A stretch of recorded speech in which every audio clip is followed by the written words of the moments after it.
Hello there, Pop Girly Nation. Hello, Pop Girlies. Welcome back. Hello, welcome back. Welcome back. This is exciting. This is our fourth episode. And so if you're here listening to this, you've slated up in Renaissance, you've gone to the folklore forest, your art pop could mean anything. But this is the first episode that we've recorded since going like public and like official, and Yes. people are actually listening to the Yes, podcast. So the first episode just came out a few days ago. How are we feeling being global internet celebrities? I'm feeling very secure. Are you secure? I'm feeling very secure. Feeling very secure, feeling kind of famous, not gonna lie. Yeah, we got our first. So the Instagram for Pop Girlies is set on my phone, and we got our first follower that like none of the three of us follow. It's some like I think her name was like Anne Marie, Anne She's Margaret. she's a queen for sure. She's a queen. She's a queen. I think she runs Joanne's Fabric like the Navy. I don't know what she's doing in Pop Girly Nation, but I love that she's here. Yeah, love our organic following that we've Yeah, already organic started to following. cultivate. Well, oh, and it's funny because the platform that we use to kind of upload, not to kind of, to upload the episodes to like the streaming services, we can see like where our episodes are being listened to. And the first person to listen to the podcast was in Germany. I don't know how they found it. It was in Frankfurt, Germany. Somebody in Serbia has listened to the podcast. We're global. It's a movement. It's major.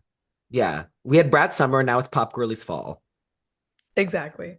Autumnal Pop Absolutely. Girlies. Just That in is, time. yeah, world domination. So on that note, uh please follow us. Follow us everywhere that we can be followed. If you're on Instagram, please follow us at Pop Girlies Pod. You will see announcements of our episodes, fun little stuff. I work very hard on the graphics. That's instead of like screaming into the void, that's what I've been doing to cope with being alive lately. I've been making little edits on my phone. Thank you, Bizart. That's the app that I And I mean, use. like, you're not just making them. You're creating a revolution. Yeah, I am. I am digging so deep into fonts that it's crazy. The amount of times I've searched blank font free download font. Folklore free font download. No, Oh, he the had the folklore font already. I actually didn't. No, I actually didn't. And do you want to know the hardest one so far has been today's this Okay. one. Well, it's Makes fresh. There It's was fresh no and not particularly successful. Yeah, so I don't Oh, think anybody's making free downloads of the font. And so I was like, okay, I'm not going to pay $30 to get this font. So I thought it was pretty creative. I worked very hard on this one more oh, it than looks the other great. ones.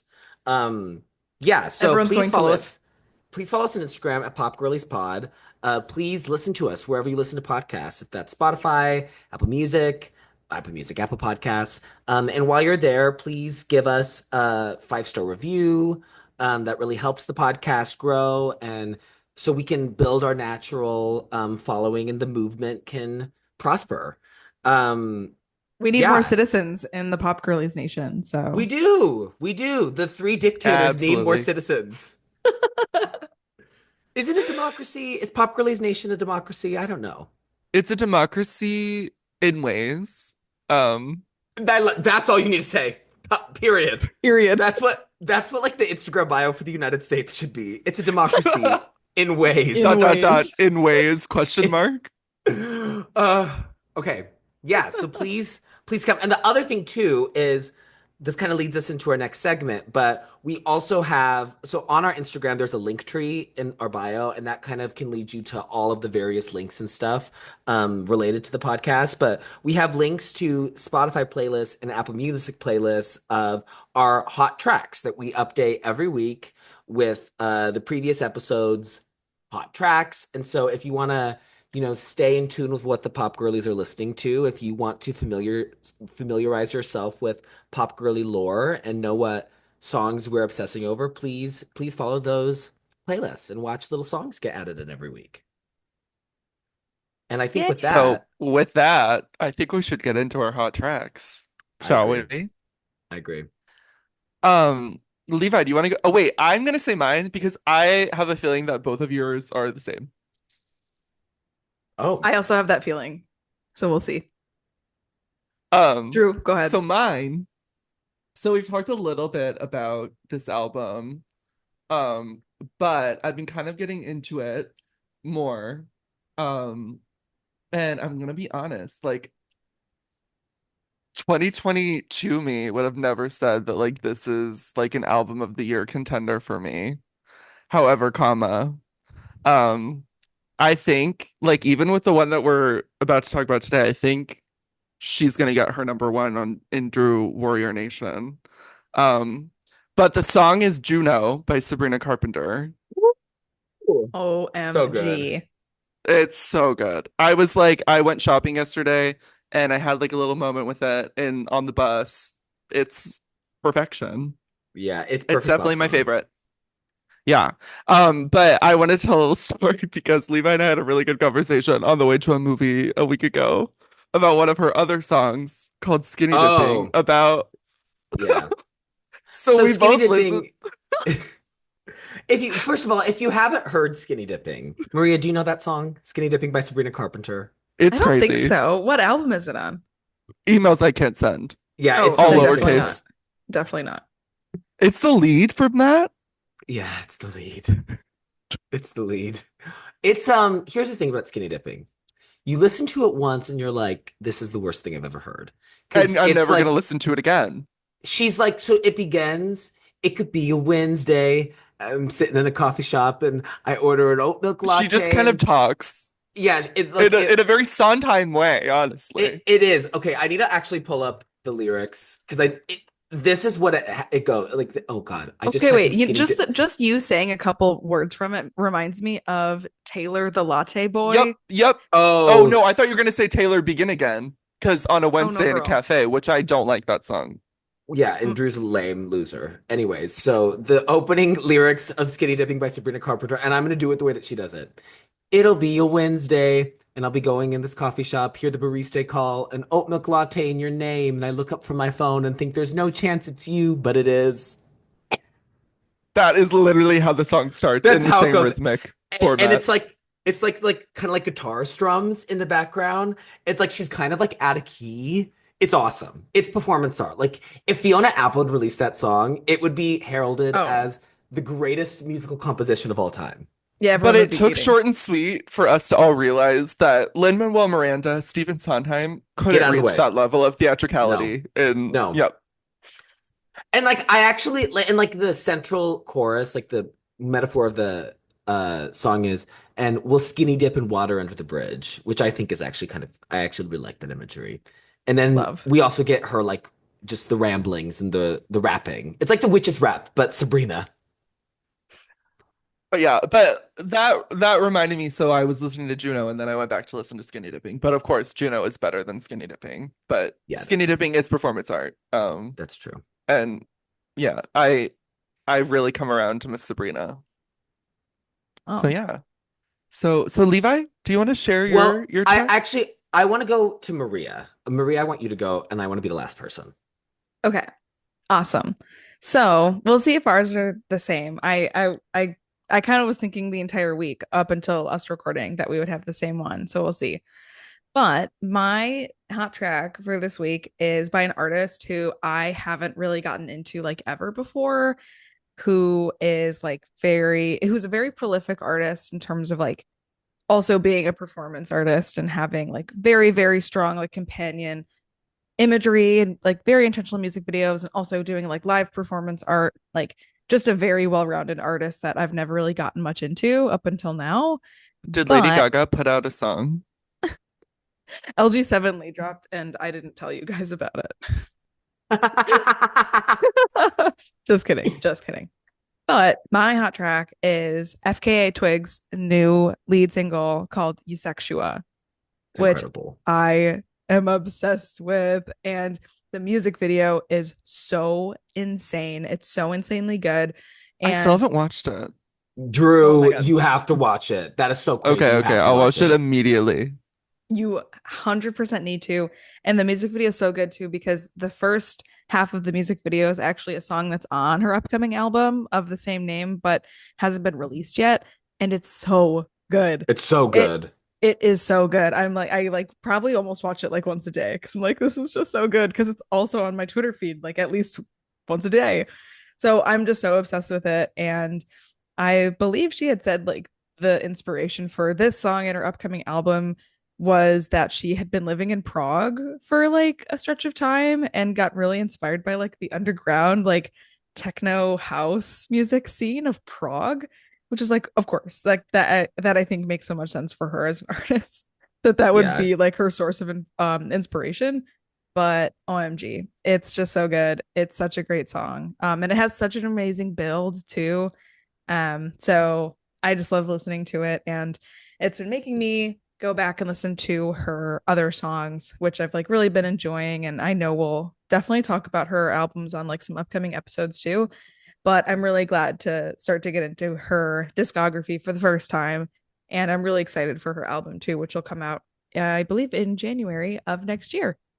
Yes. Yeah. So FK yeah. Twigs is an artist that I've loved for so long. I got really into her during the lead up to her second studio album, Magdalene, which is one of my favorite albums of all time that was released in Oh, that's her 2019. second? Yeah. So Yeah. and so she has Eusexia is going to be her third like official album, but between Magdalene and Eusexia, there was a mixtape that she released. Yes, I Yeah. liked that. I listened to Yeah. that. And then she has a lot of like EPs as well. Like in between LP1 and Magdalene, there was an EP called Melissa, but there's only like three official like full studio albums. But yeah, she's Mm. just like she brings a level of like attention to detail and like everything is so purposeful what she does. She's so uniquely herself. Her references are so interesting. The way that she like can kind of like take things from so many different like areas sonically, visually, and then she melds everything into something that's so uniquely her. I just find her really inspiring, really fascinating. Maria, I love that you picked. I love that you're eusexual and that you're experiencing Of eusexua. course. Yes, absolutely. I can't wait to see what else is to come from the album because I'm sure everything is gonna slay. I'm so excited. Yeah, we'll obviously have to do like Oh that yeah. album. Yeah. Yeah. Well, yes. Yes. So my hot track, it's actually not Eusexia, and it's largely because I didn't want to do something that Maria would also do. I didn't want to like have a repeat because my thought was like, well, how do we make that on the playlist? We can't have two of the same song on the playlist. Right. Yeah. I was actually like, have Eusexual th Pop Girlies playlist nomination. I've Yeah. thought about it like multiple times throughout the last week. I was like, we can't. That's not possible. So, it's not Eusexia. I have been listening to a lot of FK Twigs. I've been listening to a lot of Magdalene. I almost picked one of those songs as my hot track, but actually, this might surprise some people. Many people will be shocked. And kind of in honor of the album that we're talking about today, I've been listening to some of like my like older favorite Katy Perry songs, um, because we're gonna get into the album obviously and like kind of Katy as an artist, but I've been doing a lot of thinking about like the kinds of Katy songs that resonate the most with me and like the reasons for that and like trying to kind of like break down how I feel. And I truly, truly believe, okay, obviously 143, the campaign has not gone well. Um, Right. there's not been the positive feedback that I think she was hoping for. I do want to say though, taking, aside all of the actual music and whatever, everybody who's complaining about her on Twitter, I hope that they were there in 2019 for the greatest song of all time, Never Really Over. Because if you are complaining about the comeback attempt now, but you didn't support her when she came back with one of the greatest pop songs I've ever heard in my entire life, if you were crickets then, you don't get to have a You don't response get a now. say. You don't get to say. Okay, here's the thing about Never Really Over. It's a perfect song. It's absolutely incredible. It's We should have melodically. got. Wait, Levi, do you have the voice memo of Taylor talking about it? Oh crap! I know it's Taylor proof. Taylor like says that like she like wishes she like wrote it, which is like the highest. And at the time, hey, it was released in spring 2019. Taylor had just released Me, So imagine my displeasure at being somebody who hated Katy Perry for years when they were in their feud. Now they're fine, but my girl is going on every single radio show on the planet talking about me. Meanwhile, my former enemy, Katy Perry, has released the greatest song of all time. I was not happy. But yeah, Never Really Over is a perfect song. It's, first of all, I don't know why Zed isn't on 143 if she wanted to make He should dance have been music. on it. They have great chemistry together. They are so good together. She fits his production style so well. They came up Yeah. with the greatest melodies. I think Do you like it's just the perfect song. 365? I do like 365. Yeah, I I do do. I mean, too. it's not Never Really Over, but I do No. like 365 a lot. Never Really Over is just like one of those like I really think lightning in a bottle moments, and it's really sad that like when Katie's career is talked about, like, and they talk about like the glory days and the peaks and the hits, like that's not a song that's going to be in there because of like the commercial success that it didn't really receive and all of that stuff. But it is just as good as any of the hits from Teenage Dream or One of the Boys or Prism.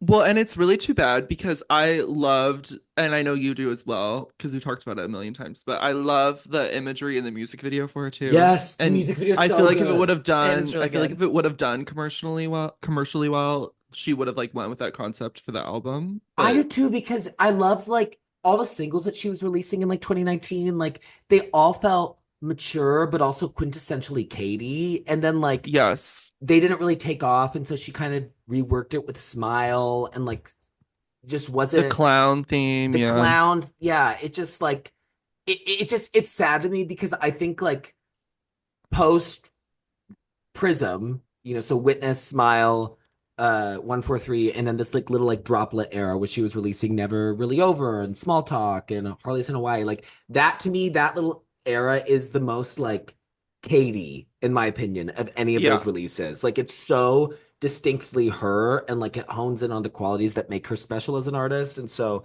yeah, Never Really Over is my favorite Katie song. Perfect song. If you haven't listened to it, please go bless your ears immediately. Yeah. So Cool. yeah, these are the hot tracks. Slay. Love this. Okay, cool. Um, So Drew, well, what album are we talking about today? so What was our hint last my time? clue was this album Loves You, which if you didn't know, 143, which is the album we're talking about today, the 143 term was coined from like text messengers in the 90s where you would say like 143 I love you, and that's what it would translate to. So 143 means I love you.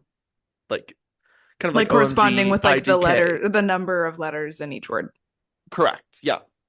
Cute. So yeah, that's the album we're talking about today. And to kind of start, we obviously have to address the elephant in the room, which is the Dr. Luke of it all. So I kind of wanted to like open it up for discussion, and I would like to kind of just talk about it at first, and then we can kind of get into the album. Um, so basically, I just kind of wanted to say we obviously all three of us are kind of in the same boat of we wish he was not on this album. We do not support Dr. Luke. If you didn't know, Dr. Luke is the producer that's on all but one of the songs on 143. He worked with Katie on Teenage Dream and Prism. But I And one of believe the what year boys. was yeah, and one of the boys, sorry. But he was on I don't know how much of one of the boys he was on, but I don't think as much as I think it was No, on just the singles, right? he's on the singles, yeah. Yeah. I was looking at this Um, yesterday. yes. So and then he was not on Witness or Smile. Um, but now he is on the majority of 143 except for one song. Um, and I don't know if you don't know who Dr. Luke is. He was um tied to um some horrible actions. Specifically, what year was it with Kesha? Yeah, so okay, so Dr. Luke is like a really big deal in the music industry. He kind of along with Max Martin was always seen as like the most prolific like hit maker for like popular music. And then in the mid 2010s, I believe that the legal action started in 2014. A lawsuit was brought up against him by the music artist Kesha, who was signed to his label, was kind of discovered by him. Her first releases and commercial success were largely with him. And she brought on a lawsuit accusing him of many things, including sexual assault. And that was a really vicious legal battle. Kesha's career really suffered as a result of that. She's never been able to regain that level of commercial success that she had at the beginning of the 2010s. They finally were able to settle out of court in 2023, so just last year. But yeah, Dr. Luke is somebody who not only with Kesha, but also with other women has just been accused of really, really bad behavior, has been accused of sexual harassment and violence and not being good to women in an industry that is already not very hospitable to women. Yeah. And kind of in when this legal battle was brought up, it was when the same time that Katie took a break from working with him, with The Witness and Smile. And so it came to a huge shock that she then got back with him for 143. And obviously she has spoken about it, specifically on the Call Her Daddy podcast. Alex Cooper brought it up and she kind of explained how she has seen the feedback and she kind of just advised us to like take the music as if it was all from her, as if she wrote all of it and not from him. That's kind of what I took from it, at least, is what she was trying to say. Um, but it's obviously such a bummer. But I also think, in talking about the context of 143, I think she has taken immense criticism and feedback from it. Obviously, it's not done commercially well at all. This is also, the album came out 2 days ago. So this is the Sunday after its release. So I don't think it's going to sell like a million copies tomorrow. But it has not done well. Definitely her worst reviewed album.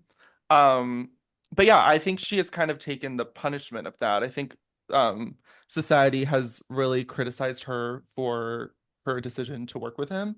Um, so yeah, and obviously there was a lot of news at the beginning of the album cycle that kind of hinted at the fact that maybe she was forced to produce with him, but that has never been talked about by her or by her label or anything. So um the thought of, I guess, the consensus of what most of us are thinking is she did decide to work with him on the whole thing. So yeah.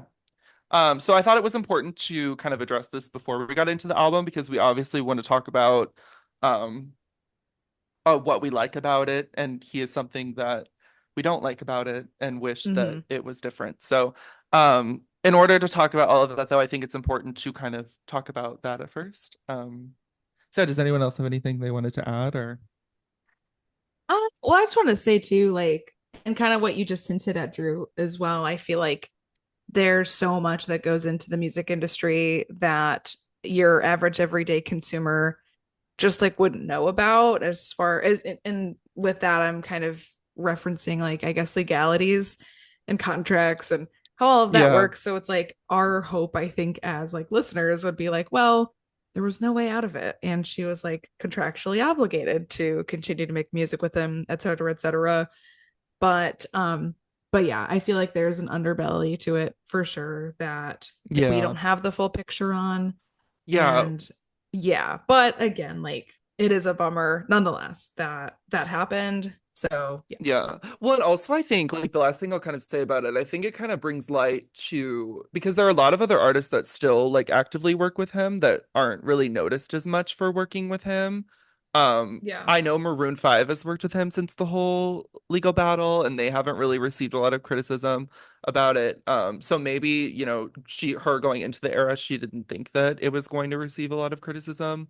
Especially because the settlement had happened, but I think you know, we as people are like a lot more educated and than we were maybe like 10 years ago when she would have worked with him. But um Yeah. yeah, I think definitely a huge bummer as a Katy fan, but still hoping to hoping she does well this era. So yeah. Yeah, and then I guess the last thing that I would say is that she did so uh she had a deposition in the like kind of legal battle. She was brought in, and that testimony has been Yes, thank released. you. And so it was released in 2018, but the deposition occurred in 2017. And at the time, she said that she was no longer under any contractual obligations to work with him. So I guess for me, like I believe that like she chose to kind of work with him, and Yeah. something that I'm sure that you'll talk about, Drew, is that Yeah. all these collaborators are from Teenage Dream. Like she kind of Yes. reunited with the people that she collaborated with, and what I think most people consider both her most successful album commercially, but also I think a lot of people consider it her best album. And so in my mind, like she brought everybody back together kind of in hopes of like recreating some of that magic. I think Totally. I was very disappointed with it. And I think, Hmm. you bring up a great point about like he's still getting work. Like Dr. Luke is still working with people. 100%. And And it's like not unsuccessful people either. Like no, like huge hits.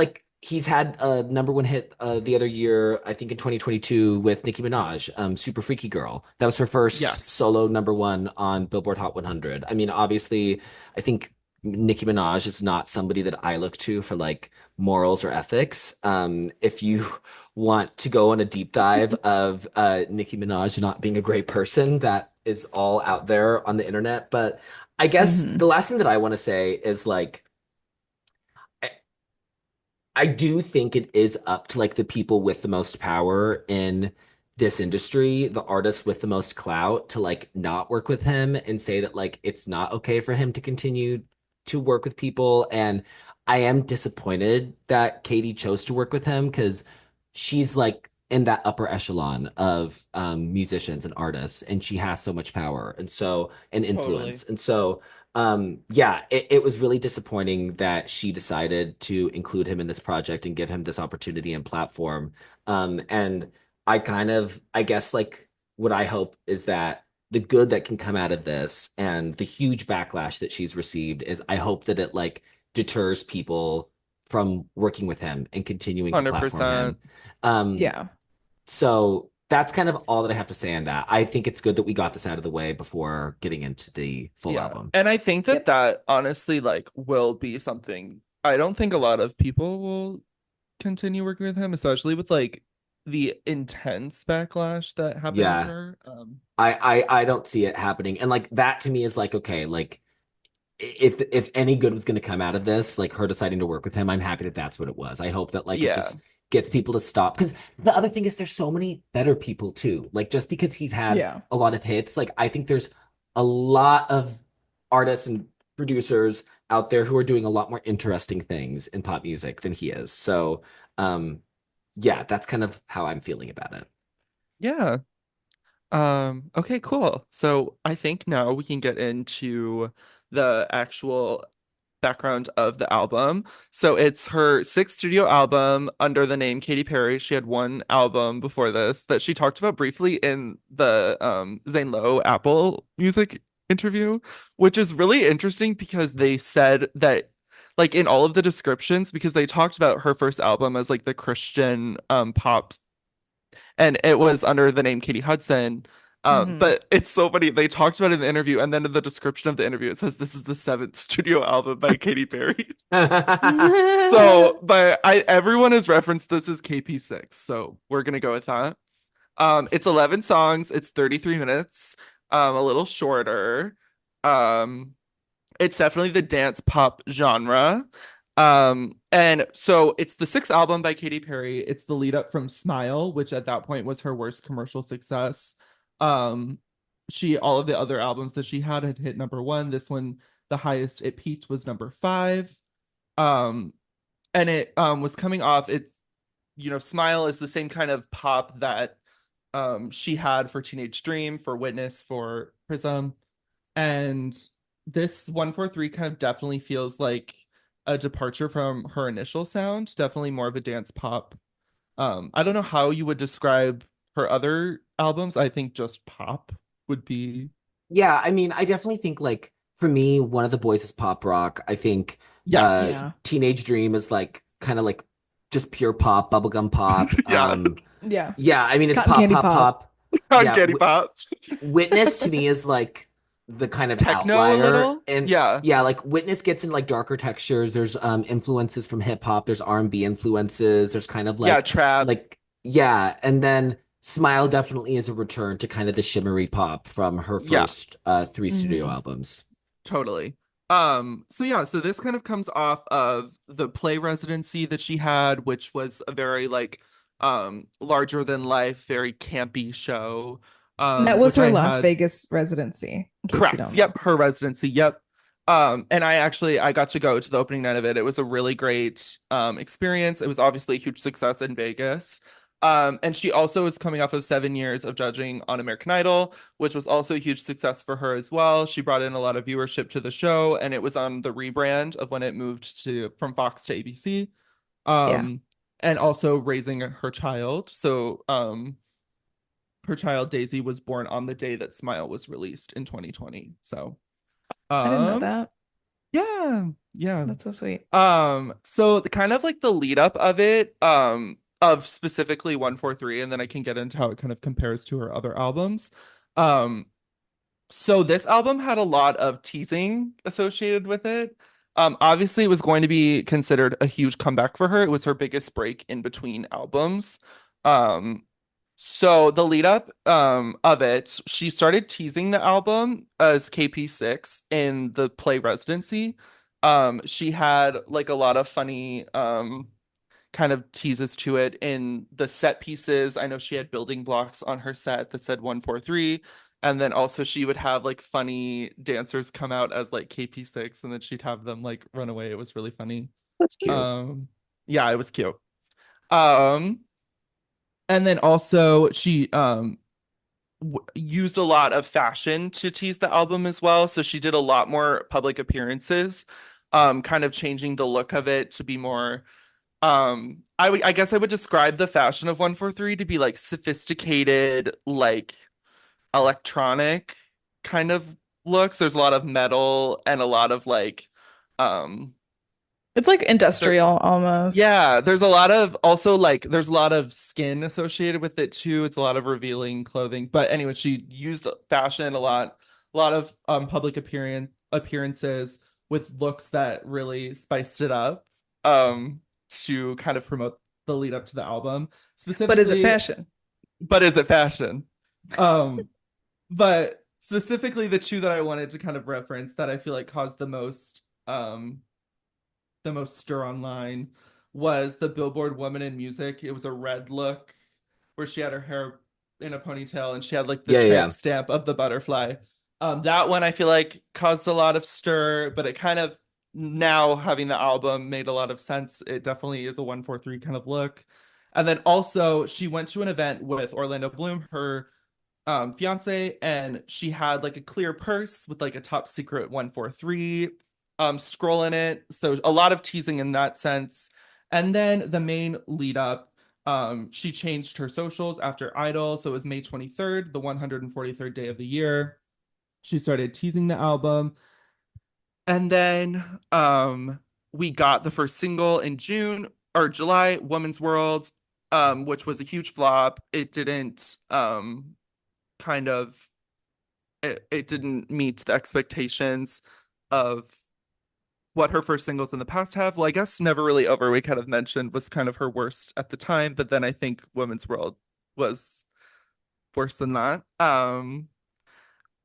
And with that, she then started to tease even more of the songs that I think she was hoping for other people to like even more than that. So she had an Instagram live after Women's World had come out and after she'd announced the album title.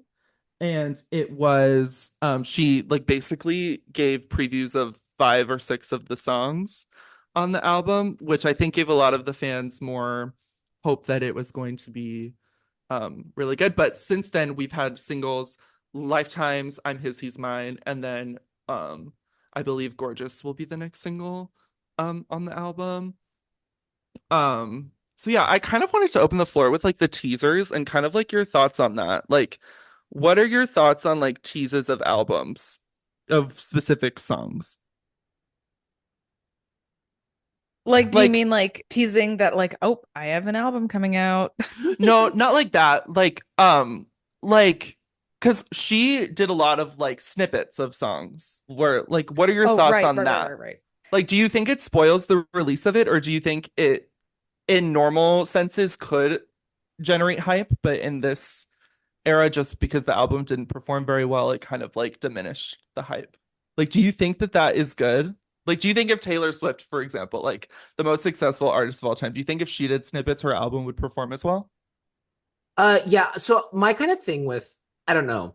I'm not normally a huge fan of snippets. Because the reason why I don't like snippets of songs is normally because you get just a little portion of it. Normally snippets are about like 20 to 30 seconds long. And so if you really like a snippet and you're like, oh my God, the snippet is so good, you kind of imagine in your head what the rest of the song is going to sound like.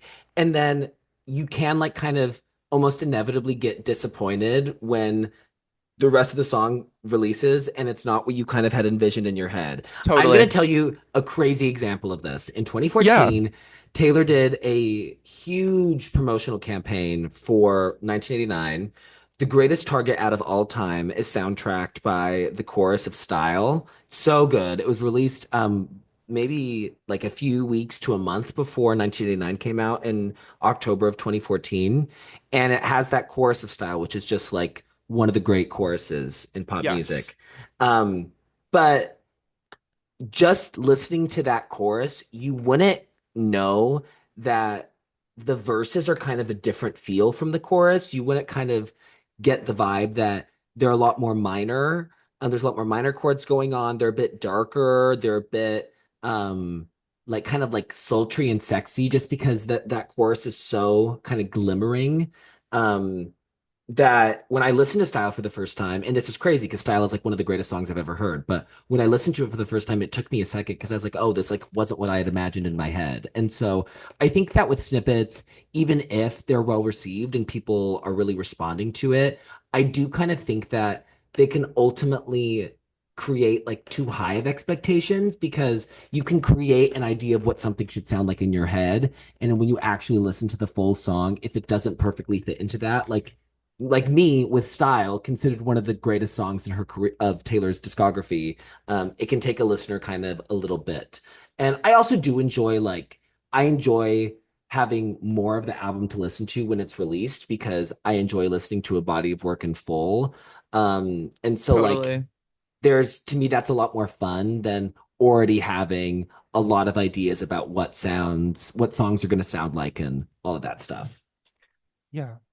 Yeah. No, I resonate with that. Like I much prefer to have no snippets. And like when it comes to like single rollouts, like I start to get a little bit upset if an album has like five lead singles before the album's already released. And Oh, then it it's like, drives me crazy. cool. Well, I've already Yeah. heard the whole album. Like I much rather like I put more of a spotlight on like my experience listening to an album in full front to back for the first time, like not having heard a lot of it.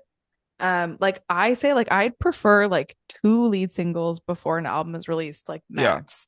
And then I'm like, I want everything else to be a secret. I want to enjoy the like my first full listen, like not really having heard any of it. Cause it's like I've gotten to myself into scenarios where it's like, oh, I listened to every single lead single and like did this and that. Or if it's like a movie, like I watched every trailer, I watched every interview before the movie comes out. And then I actually already know what's gonna happen beat for beat because I like oversaturated myself with the content before actually getting to consume it in its entirety. And then that experience of listening to an album or watching a movie for the first time was like a bit diminished. So I try to avoid that as much as possible. And Yeah. it's like we were just talking about this, the three of us of like Joker, like the second Joker movie is coming out, and there's all of these trailers with like more clips of Gaga in it, and she's singing and all this stuff. And I'm like, I am avoiding watching any more trailers because I don't want to see any more of it before I actually sit in the theater and watch it. Yeah. So yeah. And with snippets too, it's like I feel it's like if you even if the song is so good, like Levi said, like even if it's literally such an amazing song, it's like at that point just save it and then let people experience it when the time is right. Yeah. Yeah. I mean, I think the snippets in this sense were kind of used to bring the album back from the dead, but Agreed. I was just a little bit curious on your guys' thoughts on that because Yeah. um yeah, Well, and because I I know actually both. I have something to say later when we get into the Okay, thoughts about yeah. specifically the I'm his, he's mine snippet, because my opinion on the song changed from when I heard the snippet for the first time to when the actual song was released. Okay, awesome. Yeah, yeah. Okay, cool. So moving forward, um so after the album was kind of teased and everything like that, leading up to the release, she had the Video Vanguard performance, which I think was seen to most people as like a huge success. I think I consider it one of her best performances ever Yeah, it on was awesome. television. She did a huge medley of like previous songs and then also a couple of new ones from 143. She also headlined Rock in Rio for over 100,000 people on the day of the release. She's also performed in a lot of like gay clubs and like um a lot of performances too where she's taken her classic hits and kind of brought them into the new production of 143, which I thought was really cool. Um so yeah, so that's kind of like the promotion of it. Um and then also so with the album coming out, um it's obviously received like her worst critical reception, um, and also her worst commercial success in the first week. I think I saw a tweet today that said it was eyeing like a top 10 debut, which is not like she's besides Smiles, she's always debuted at number one. So went went. And it also has her worst critical acclaim as well. Um I think I saw is at 38 on Metacritic. So obviously bad day for Katie, but I don't know. I think Ooh, I've seen it's a been lot of updated. It's been updated. It's actually at 34 now. right. Cool. Did Right. Pitchfork No, release? They haven't Pitchfork will even be touched it released yet. on midnight. Yeah, it'll come out. This will get recorded before Pitchfork. Pitchfork will come out like in Should we say our sometime. predictions for the score? I mean, 4.8. I think they're gonna get mean. I Like think they're they've going to get given really out mean. zeros. They're gonna be really mean. Yeah. Zero. Which is like too bad because like I don't want to do I just get into like what else should is there anything that I'm kind of missing? I will get into the producers actually, sorry.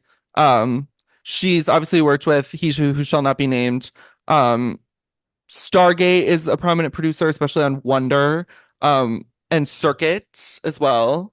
I'm trying to think who Max else. I Martin is think on those Gorgeous. Max Martin is on Gorgeous, yes. And She then also I do you want talk to about the touch also on the features. guest features? Yeah.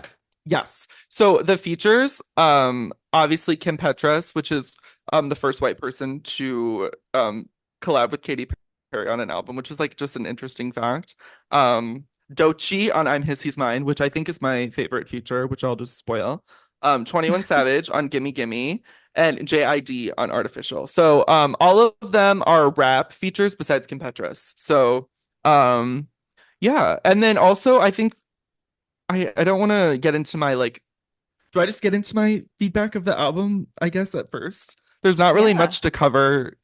It's weird because all of the albums that we talked about so far have like been out for a long time. So this is like our Yeah. first time where we get to like initially react. Yeah. Um, but yeah, is there anything else I'm missing? Should I like go into anything else? You guys were so good at all of your lead ups and like Well, like No, I you I said, tried you to think just said write this is like presently like a novel. happening. No, I Yeah. think you're good. I think you're good. Okay, cool. Okay, so kind of going into my thoughts, I really liked the singles going into it. I am in the minority of people who liked the Woman's World you release. are. You are. I really liked it. I love the chorus specifically. Obviously, like I know lyrics are a huge part of the listening experience to Levi. Obviously, Katy Perry is not the lyricist that Yeah. other queens are. Um, but Can I um, just give a shout out to a real crawling on me like a classic? centipede. Oh, I Uh, was getting to that. I was gonna say from Witness era, she's famous for including a lyric Chinese water about torture. Chinese water torture. Yeah, that's kind of she loves to like throw in the most random things that you will ever hear. Yeah, the exact lyric is from Deja Vu. Your words are like Chinese water torture. And I feel like though Oh my Katy Perry, God, like she talks about a centipede on Deja Vu too. I don't Why does remember she that. keep talking about centipedes on songs? They don't need to be. Yes, I don't they mind the slither like centipede a lyric. centipede. Why do you keep me at the end of a rope that keeps getting She shorter? does. Oh my God, mirror. stop talking about centipedes. Oh, they Yeah. don't need to be in songs. I don't mind it. Girl, that is cuckoo buku. That is Well, crazy. I feel like Katy Perry has always been like she's always had like campy lyrics in there to be like shocking for like shocking sake, you know? So I feel like that's just kind of the vibe. I But honestly, Yeah, I'm gonna be honest, I don't think that she does it for shocking sake. I genuinely do think she thinks they're good lyrics. I would agree with that. But I I'm a do think prisoner in your prison. the thing with that is like I think it's a very fine line, and I think with like pop music, like sometimes it really works and it really hits. Like one of the great pop songs of 2024 has been Espresso by Sabrina Carpenter, and like Yes. lyrically, I mean That that is me just full of espresso.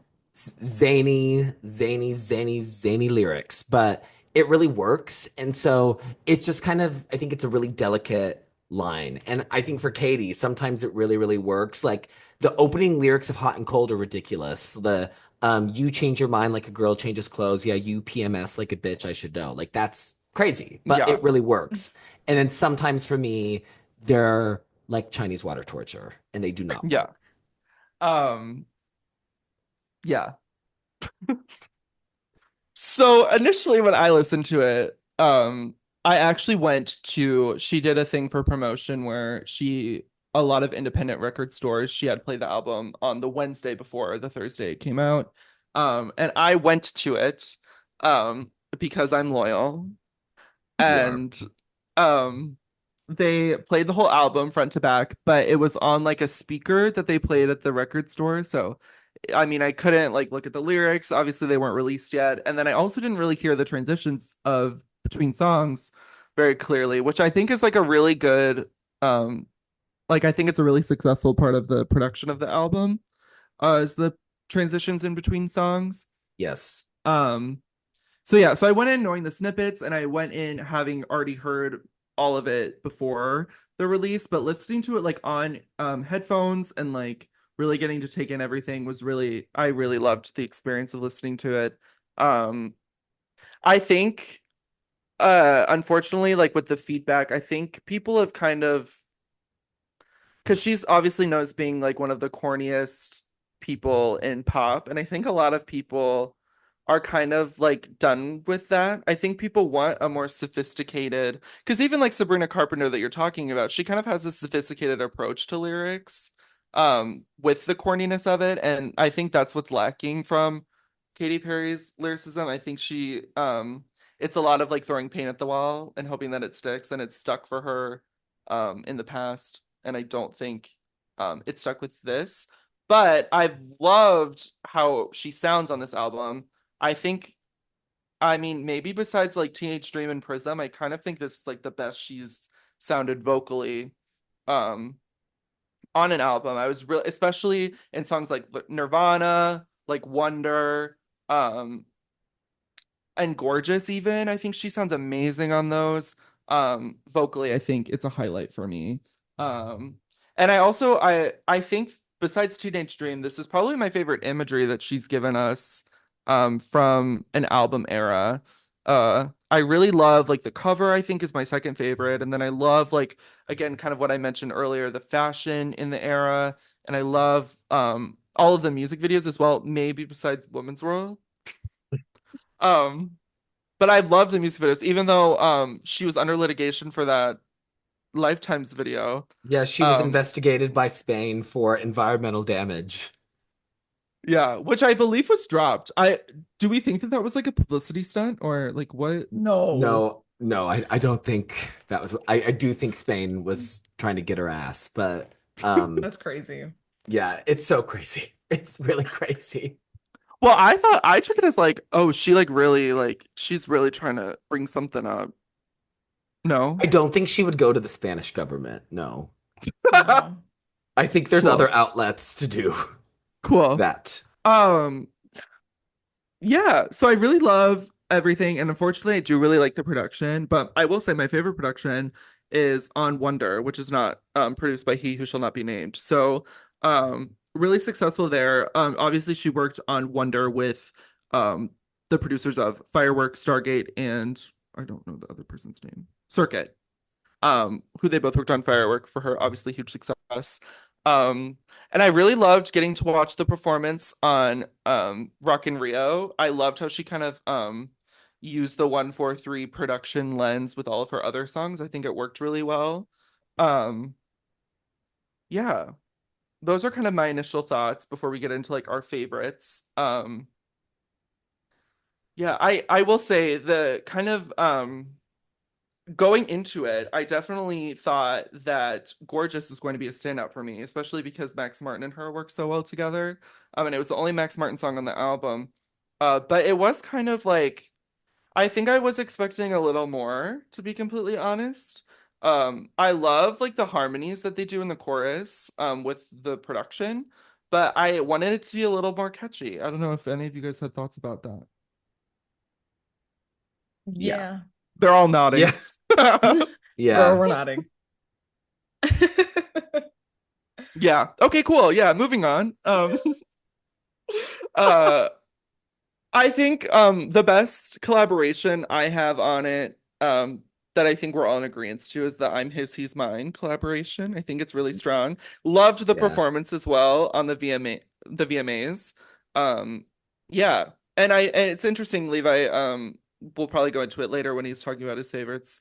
Um but I loved how the snippets of it kind of gave you just the first rap and the chorus, which aren't the best parts of the song at all. So No, you just also just there's so much because it was like a really low quality snippet. And so like yes, on that video, because it's like it's her doing a live stream and she's signing copies of the album and then she's playing songs on like a separate device. So we're like yeah, watching a video of something that's like a recording being played on another device. And it's not the greatest quality. And so if you just watch that little snippet, it sounds like out of key, like it sounds like off, like an out of tune. And when I heard that song for the first time, I was like, oh my God, you made yeah, Teenage Dream. What are we doing? But actually, hearing it high quality, I think it's really fun. And I think it really works. I think her and Doechii are so good together. I think this is my first time ever listening to anything with Doechii on it. I wasn't familiar with her before. I think she's so charming and really, really charismatic on the song. And I think that their energies play off of each other's really, really well. yeah. And then another thing I kind of wanted to go into because obviously Women's World was the start of the fall for this era. What would you guys have wanted the first single to be? What do you I Mm. guess not what you would want. What do you think would be the most successful lead single of this era that maybe could have catapulted it into not failing? I think Lifetimes for sure. Yeah, Um, because I think the entirety of the album has more of a housey kind of feel. Like I think they were going for, like you said, Drew, like more of like a dance pop totally. situation. And I know like with like the way that she's been dressing and a lot of the things that she's been saying on social media kind of lends itself to being like this is made to be played in clubs and all this stuff. And what like there isn't another song on the album that sounds anything like Woman's World. And Oh. I think it was like just it I think any other song would have been a better lead single. Yeah. And kind of touching on that, sorry, I should have given more context, but she has said in the promotion of talking about Women's World, obviously I think she's very aware of the underperformance that it had, but she has kind of said that it is the bridge from the Smile world into the 143 world. Um, but I think the issue was that we wanted it to be a little better. Um, Yeah, I I Also, think mean like the I think it well, I'll just say, I think it was a choice for sure to make a yeah. song that sounds like a song from your most underperforming album Yeah. as your lead single. Like, here's the song that sounds like all of the songs that like the general populace did not like. And then here's that song to sell you on my next album. Like, I think Well, that was not a great choice.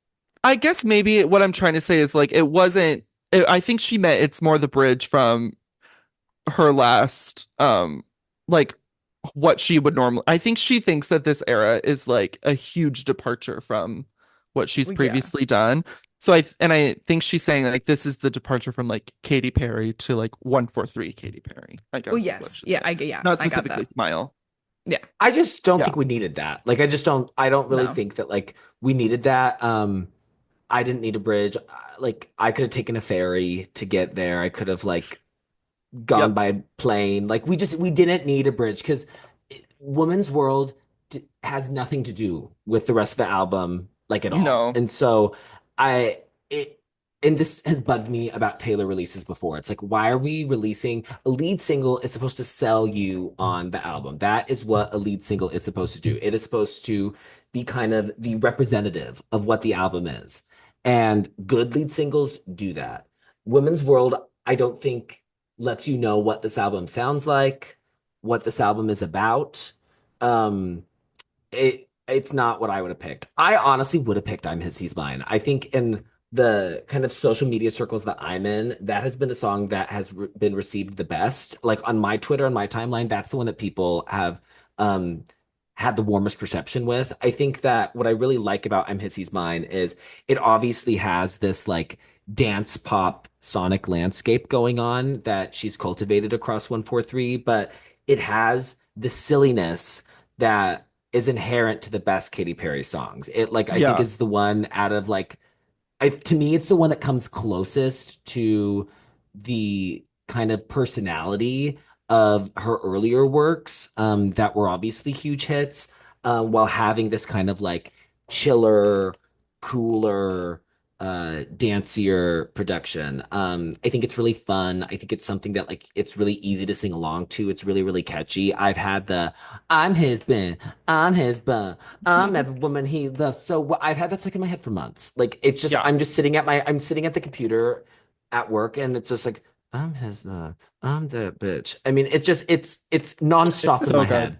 Yeah, and I think that if that had been because the other thing I will say about Women's World, being specifically the lead single, is it was released as a lead single right when we were finding out that Dr. Luke was working on Yes. it. And so I think the combination of Women's World, which is a female empowerment anthem, us finding out that the entire album and this female empowerment anthem was made with somebody who's been accused of abusing women. I think that made Women's World even more negatively received, where Yeah. obviously he's credited on I'm His, He's Mine, but I'm His, He's Mine isn't about like the female experience. Yeah. So I think to me, like that's kind of a big, I know we obviously already talked about Dr. Luke, but I just think that like that was also a bit of a miscalculation in terms of picking Women's World. Totally. I'm kind of surprised that nobody maybe thought to have explored that possibility. Yeah. I'm interested to see what was going on in the Katy Perry team control center because why they let her work I with don't him know. on the whole album in the first place, but then also I don't know. I'd I have like to a know. lot of questions. Well, and a Yeah. lot of stuff that I didn't write down, but that I've seen a lot of talk about is her, even her label's like involvement with the promotion of it has been a little like interesting because I know when Women's World got released, it wasn't on like any major playlists for any of the streamers, which I think a lot of um labels try hard to get them on. Yeah. So it wasn't promoted in that way. Um yeah, and I think it's been the same with the other two singles as well. I think the when the album came out, I think Gorgeous was on a couple of playlists, but that's it. Which Um, is also to me a bizarre choice. which is yeah, and also I think Because like I it's mean not I like read Kim that Petras is some kind of like huge commercial pop right. star that's like Well, guaranteed and a hit. She's Kim Petras. yeah. And also I think they they said that she's their like Katy Perry is Capitol's top client. Like she is their most successful artist. Yeah. So I'm just really interested to see what was going on in the behind the scenes and the, in the meetings that they were having, especially with how like this was something that we were all looking forward to like 2 years ago, like her comeback. So definitely a little bit of a letdown. Um, but nonetheless, I still had a great time with it. I will always love Katy Perry, but yeah, it's been an interesting kind of weekend with it, to be completely honest. I kind of had to turn my phone off.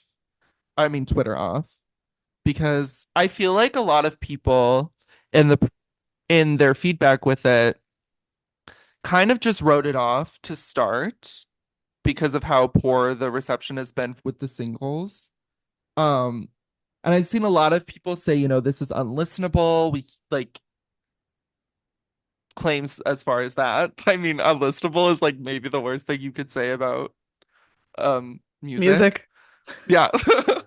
Yeah. Um, which I definitely don't think that. I don't think that this is her worst album either.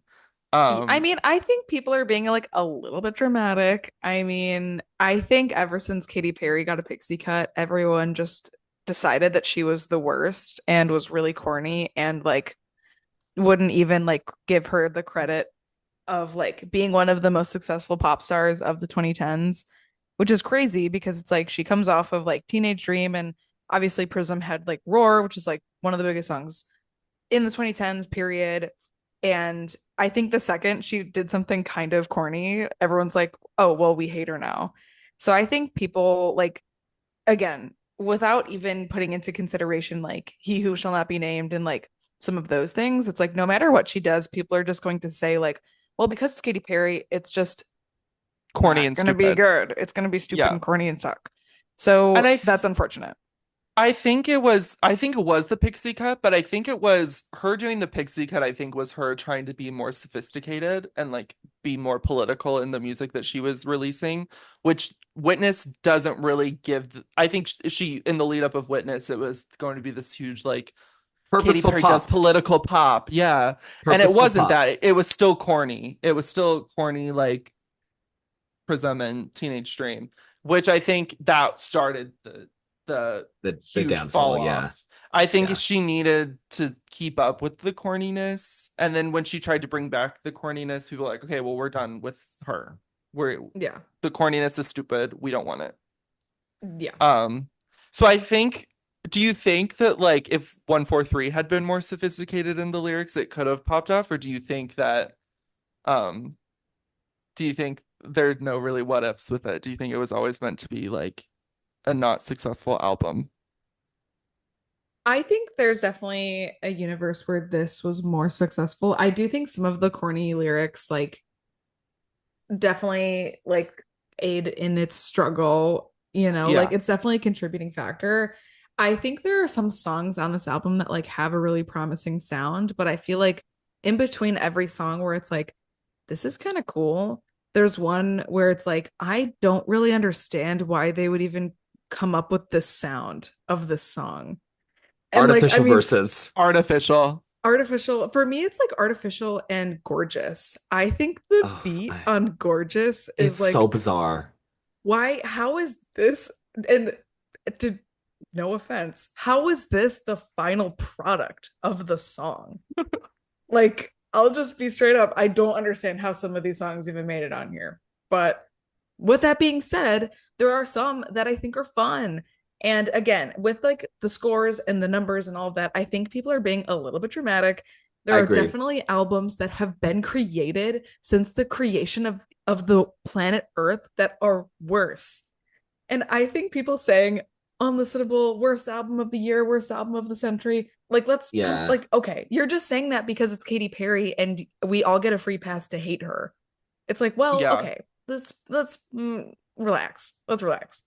Because the other thing about that is that I think that like valid and constructive criticism gets lost in this kind of like overall hate train. I mean, I think all three of us stand musicians that have experienced that kind of like level of vitriol and like Yeah. unfair hate from the public.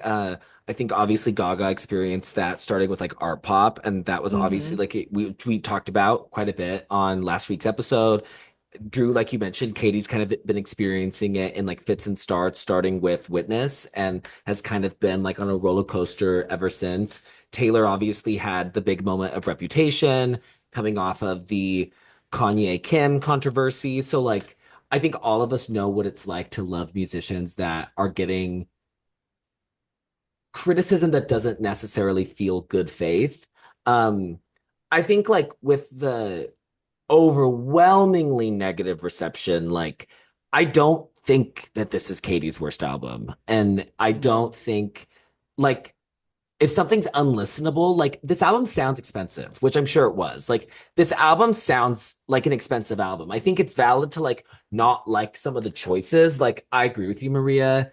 There are moments on it. I've been listening to it a lot the last few days, trying to kind of like formulate opinions. And there are moments where I'm like, what are we doing? Where are we? Uh, what's happening? The artificial Why you oh my so God. artificial? It's like really Girl. triggering. Like it, it's it's baffling. I I don't was understand. I'm gonna be honest, because you were texting me because you listened to it right at 11 on Thursday. I was waiting for the artificial. And then I remember you said like, "Oh, like I kind of liked that lyric." And I was like, "Wait, he doesn't hate artificial yet." Yep. Yeah, because I'm gonna be so real. I knew that it was gonna be a rough weekend, and so I was only leaning into the most positive things that I could think. Um, Yeah. I couldn't even let the centipede line slide though. I do think I dragged that line when we were texting because Yeah. that is don't fucking No, talk to me about I think insects. I No. texted you about one of the lines and I was like, "I bet you hated it." You were like, "Yep." Was it that one or another one? I don't remember. Was I it the think it was another Amazon? one. I hate the No. stupid Amazon lyric on Gimme Gimme. I hate Same. I'm a prisoner in your prison on Artificial. That it's like no shit, really? Oh, Oh, really? That's where that prisoners go. yeah. I mean, like are we in the segment where like Marie and I could just like talk about like thoughts or like Yeah, I mean, it's really interesting because we haven't done obviously one that, we're still reflecting on and yeah. we still haven't. So I'm kind of I hope I'm not like being too short with the description, No, but Oh no, not at all. yeah. Okay, cool. not at all. Okay, Maria, do you want to start or do you want me to? I can start. I can Okay, start. slay. And well, with what I've kind of already said too, that kind of I think sentiment of I don't think the entire thing is bad. I think there's definitely parts of it that I really love. And I do enjoy a house music type moment. So for that reason, like there are parts of it that are enjoyable for sure. Um, I definitely think that like Lifetimes for sure. I already said that. Like I think that should have been the lead single in my opinion. I Yeah, and think I'm in it agreement with you as well. Sorry, I right. didn't input my Oh opinion, but I yeah. do think Lifetimes would have been the better lead single, but I just would have had her obviously not be in trouble for environmental damage. I Right. Environmentally maybe Yeah. would have damaging done Spain. I wish she would have done like a cooler concept with the The Lifetimes video. video. Yeah. Yeah. Definitely. Definitely. So with that being said, I feel like, and I know Drew, you've spoken to like the motif of 143 and all of that. For me personally, I feel like that motif of 143, I love you. I feel it come through on some tracks, but there are some tracks that I think stray so far away from that being like the central moral of the album to the point where I'm like, I don't really understand why it was called that and why that's like the focal point for the branding of the album. And I do definitely think that this is the most intriguing visual concept that she's ever had. Like I think the portals thing is really cool. She looks like super stunning in like all the photos. She And looks there's so good. She looks amazing. yeah, it's Yeah. insane. And like there's the supplementary photo shoots that I think were on like exclusive versions of the vinyl where she's like dripping in some sort of like goo and she has like she's holding a heart. Like it's all very cool. It all is very cool and fun. Um Can I chime in a little bit on the name? sure. So she said a lot, which I don't know if this is shade to anyone. I don't think it is. Um I think she's a little sheltered, to be honest. I want to know what she listens to, but she says that she's felt in the past that she's had to like be really depressed when she's making an album. Which I feel like does come across in like Witness and Prism. But she feels like this was the first cycle where she hasn't felt like horrible when she's making an album, and she wanted to release something that was about love, which I think comes through a lot in like songs like Crush, like Nirvana, like All the Love. And then also on the name 143, the reason that she named it that was because not just because the I love you thing, but she said, and I don't know how much of this is true or if she's just like throwing shit at the wall. She said that like in a lot of instances in her life when she was making it, that was like her angel number that would always show up. Um, so like she would be walking to her car and she'd be in the parking spot 143, or like and like even in I remember she tried to say that her Rock in Rio performance sold out in an hour and 43 minutes. Like it's been a Of number course that's it come up did. all the time. Well, that's great. Good for her, girl. I don't, But you hate it. but for me as a listener, I still did not see it come through. If that's You like didn't see the really, angel numbers for you, girl. I had no angel number in that sense. Angel down.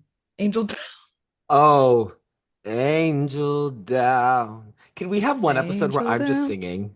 Can we have like a please. karaoke episode? The Pop Girlies listeners can request songs that we can sing to them. Wait, that'd be awesome. That's like a Christmas special. Yes. So yeah, so love the concept of 143 and angel numbers, and yes, for me as myself as a listener, I definitely saw the love come through on some of the tracks, but like there's some like certain ones like maybe like artificial for sure. Like gorgeous, and I don't know. There's just somewhere I was like, I'm not sure what we're saying here, but I like understand the concept inherently.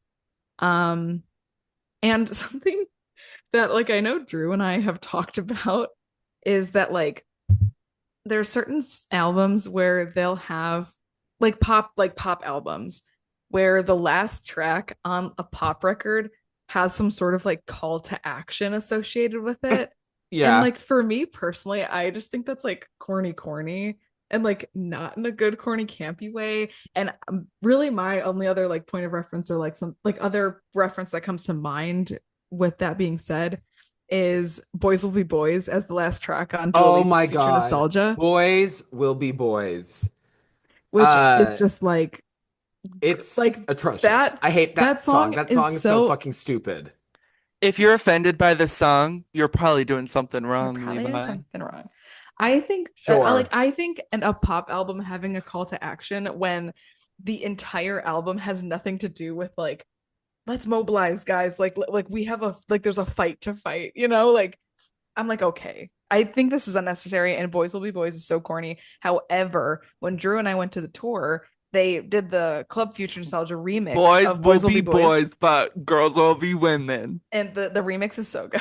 With Yeah. all that being said, the remix is so good, and Levi hates it. Boo. Boys will be boys. I fucking hate that song. Fuck you, Dua Lipa, for making that song, making me listen to that No, we shit. love you, Dua. Thank you for we just paid $280 to go to your concert. So I didn't. we love you. Girl, it better be worth it. So Better. I think that See kind of you in a stuff. year. See you in a year. Yeah, kind of a little corny. So like with that being said, Wonder for me ending on like a little bit of a call to action moment. Like the song is fine, but I was just like, okay, this is maybe isn't for me. But I have another question I would like to pose to the pop girlies. Do we think that, and I don't have an answer for this, so like I'm not trying to like test y'all or anything. Do we think that moving forward, do we think that Katie should just like ditch the corny? Like do you think we should like I have I have thoughts okay, that I'm okay, saving for when I get, yeah. perfect. Because I Okay. also will say part of the lead up to this album was she had a collaboration with Thomas Rhett in the country world where she promoted it on the CMAs. This was like a year ago. And some people thought she was going into like an acoustic album because she has said publicly that that's an album that she's always wanted to make. She's always wanted to make a dance record and she's always wanted to make an acoustic record. Um, so I'm guessing that's probably what we're gonna get next because this album really didn't resonate with anyone and she's gonna have to do the whole 180. Um, The 143, but 80. yeah, for 3 degrees. Um, but I'm just kind of interested, like, should she ditch the corny? Because I feel like that's what she's so criticized by, but it is kind of her brand. So, or should she just not do music? I think she's a great judge. No, I'm kidding. Well, I think I don't know. It's that's such a hard question because I know like a year or so, maybe it was even 2 years ago, she did like a remix of a song for like a DoorDash kind of service that like everyone loved for some reason. Like, do you know what I'm talking about? No. No. What? Oh my Was God. it someone else? No. Well, she did like a DoorDash like Postmates kind of commercial. And the song that she did for it like went like viral on TikTok for like a year. Like it was a huge thing and it was corny, corny boots. Like Oh yeah, it's really called Just corny. Eat. Yes. Just I cannot Eat. believe How have I not heard Katie Cat does this? not know this. That's insane. Oh But no, it's a Just huge Eat is another artist. Just it's called Did Somebody oh. Say? Oh, I don't know. Okay. You Because could it's say any other word and I'd be like, yes, that's it.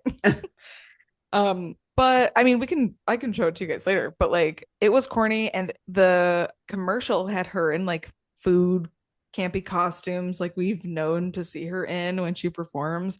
And like everyone really ate it up.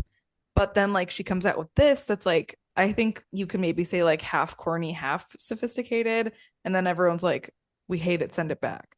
So it's just like such a hard thing to like have a judgment on. But I honestly think if she did like a genre shift to something like acoustic, that it would be like really interesting to see.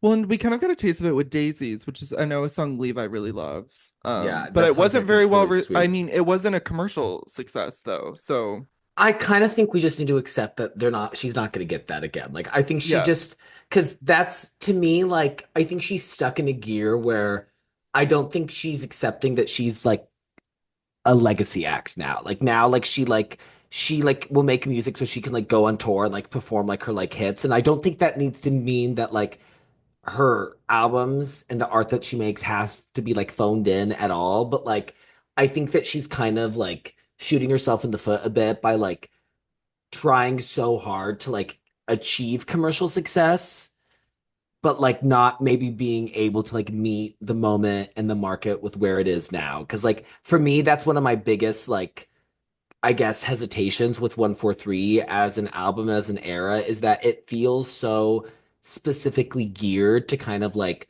bring her back to that level of commercial success, but it it isn't like it's just not like the genre that I would go with. It's not the producers I would go with. It's not like the concept I would go with to do that. So I think that like to me it almost feels like it was almost too thought out and like it was like almost like too Yeah. much like strategy, like going, okay, this is what we need to do. This is the sound that we need to use. This is the angle that we need to use. These are the singles, blah, blah, blah, blah, blah, blah, blah. Where like I just want her to like make something. And like that's what I want from Katie. Which I can get into. I have like a whole kind of dissertation planned, Oh, actually. Yes, we'll get into it. Honestly, that's really all I had to say. Yeah, some of those concepts I feel like just didn't like match up for my brain exactly.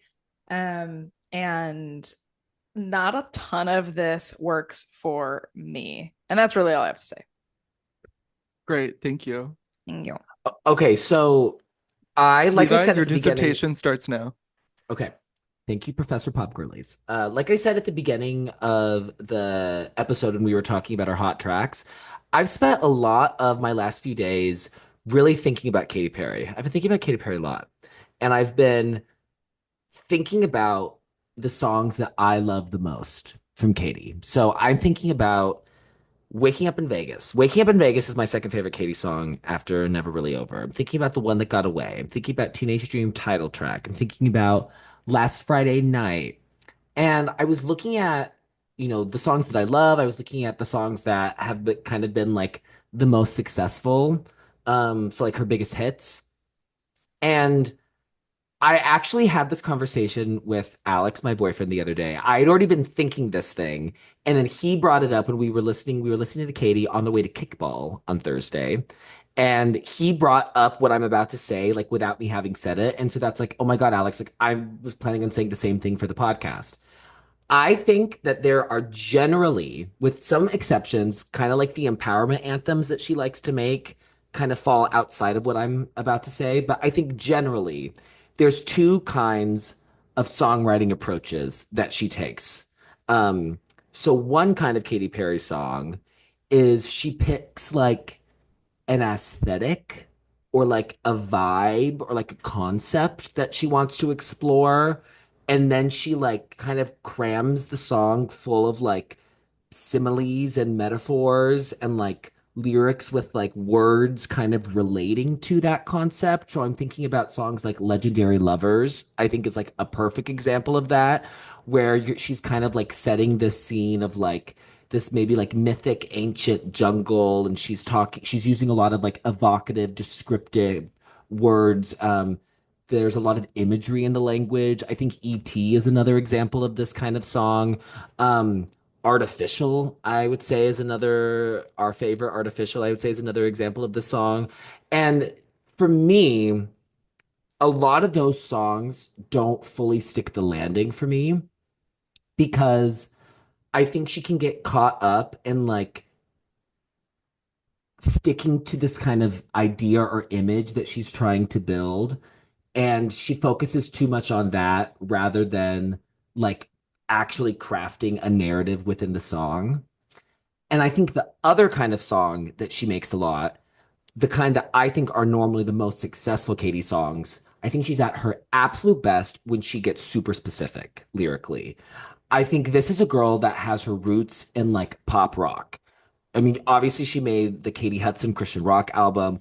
One of the Boys is straightforward pop rock. And if you kind of set aside the pop sheen of the singles, like it's not like super, it's kind of like almost like indie pop rock. Like it's very, very quirky. Very not. Um, and then I think she is at her best when she's very specific lyrically, when she is putting her kind of like inherent good humor and quirky, silly, fun personality to really good use. Because hearing you and Maria talk about like the corny lyrics and like when they're not working, I think a lot of times they don't work because she's going for like a vibe. So she's like, okay, E.T., we're going to talk about aliens. And by the way, I think E.T. is like incredibly successful. I love E.T. That's just like, I think the song that's an example of this kind of Katy Perry song that I think everybody would know. But she's like, okay, we're talking about aliens, so we're gonna use like extraterrestrial, supernatural. Like she's using all these like big words, but because she's Katie, she just can't help herself. It's just part of her. She loves a silly,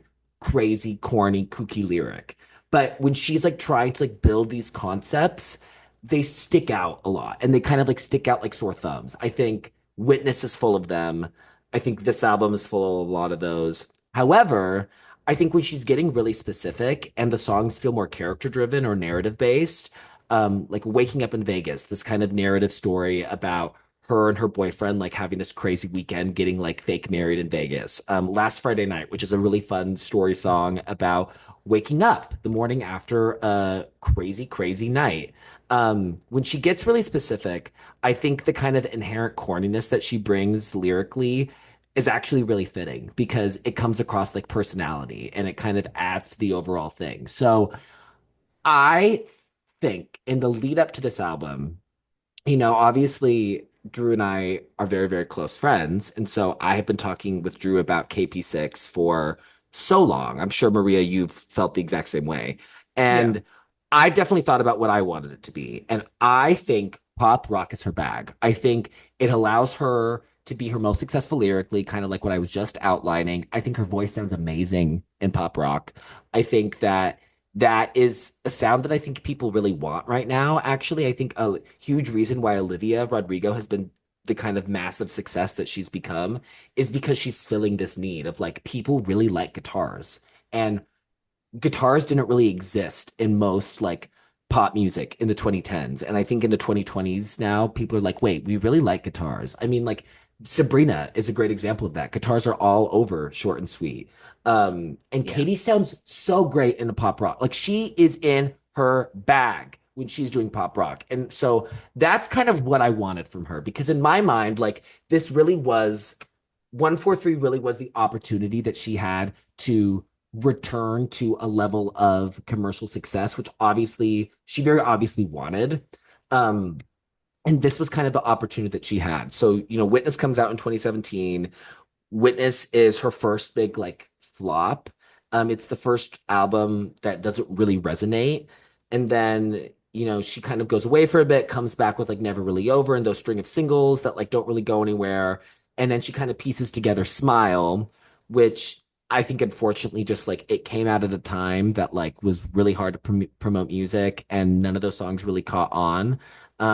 I don't really think that album was met with like vitriol the way that like I think Witness was and definitely 143 has been. But I do believe before 143 era officially kicked off, I think there was a lot of goodwill for her. I think nostalgia is obviously a huge thing nowadays in pop culture. And I think people are nostalgic for like that kind of pop music that was being released at the end of the 2000s, beginning of 2010s. And like Katy Perry is that. Katy Perry is pop music in 2010. Katy Perry is pop music in 2009. And I think that I wish I could have been in like pitch this to her. I think I would have loved to see this kind of KP6 era unfold as like a return to the kind of songwriting and like character that people fell in love with her. I've been listening to the singles from One of the Boys in Teenage Dream, and it's just so great. Like it's undeniable. You can't deny I Kissed a Girl. You can't deny Hot and Cold. You can't deny Teenage Dream title track. Like you just those songs are undeniable the way that pop smashes should be. And I would have loved to see her return to that. However, that's not what happened. Um, so the dance pop vibe. Always enjoyed her like dance pop collaborations. I really like is it When I'm Gone or When You're Gone, Drew? When I'm gone. I really like that song, and I think she sounds really, really good on it. I like Yep. 365. I think that her voice, she's a really interesting voice because her voice sounds really amazing on pop rock. But I actually think I agree with you, Drew. I think this album is a vocal highlight. The way that they produce her voice, I think she sounds really, really great. And her voice does sit really well kind of in heavy synths and it sits really nicely against a beat like she's able to carry that in a way that I don't think every voice does. Like I think there are people um musicians and artists where I'm like, yeah, I don't need to hear you sing like a dance pop song, and Katie has one of those voices that like it works. So 143 as an album, it's a pretty mixed bag for me. So I think there are a lot of moments that I respond to. Listening to the album a few days ago, I was honestly really surprised. It had a very different vibe than kind of what I was expecting. Obviously, I know that she had been talking so much about like this kind of period of love and warmth that she's felt. And there's the 143 concept that Maria kind of described not really working for her. And uh, she's talking about being happy as a mother and being reaching fulfillment in that role in her life and feeling fulfilled romantically with Orlando Bloom.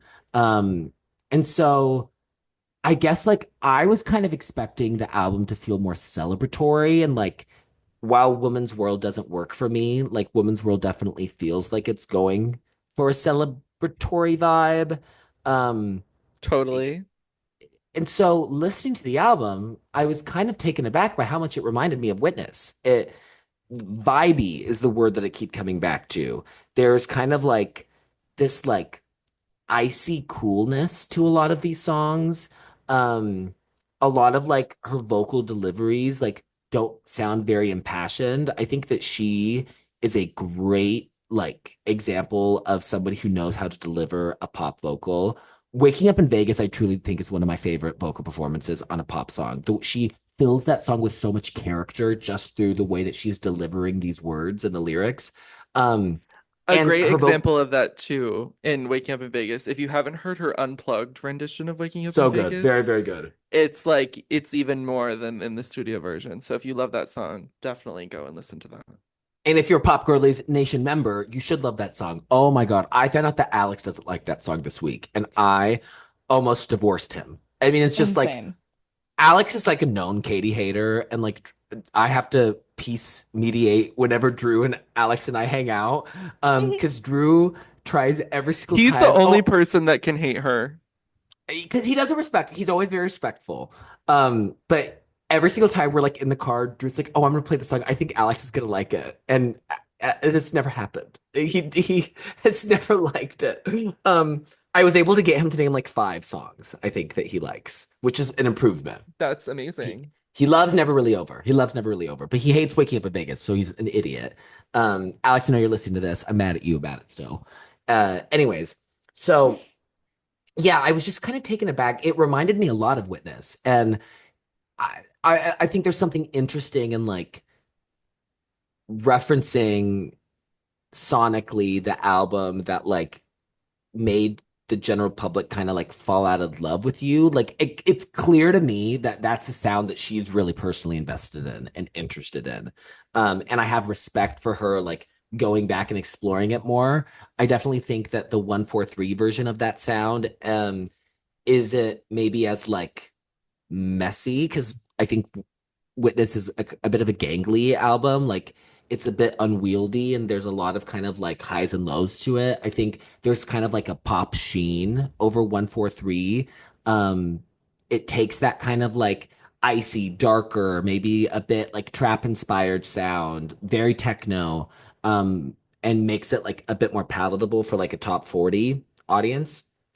And so that was just kind of unexpected and took me like a few more listens to kind of, I think, get rid of like what I was expecting the album to sound like based on Women's World and the kind of concept and themes that she talked about. I agree and resonate with a lot of what Maria was talking about.